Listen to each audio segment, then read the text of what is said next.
কবি সত্যেন্দ্রনাথ দত্তের অধম ও উত্তম।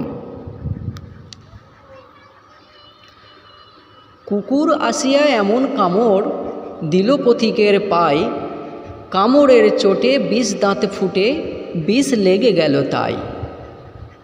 ঘরে ফিরে এসে রাত্রে বেচারা বিষম ব্যথায় জাগে, মেয়েটি তাহার তারই সাথে হাই জাগে শিওরের আগে।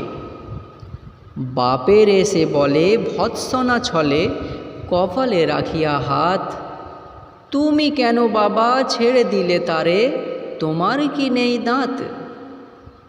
কষ্টে হাসিয়া আর তো কহিল, তুই রে হাসালি মোরে, দাঁত আছে বলে কুকুরের পায়ে দংশি কেমন করে?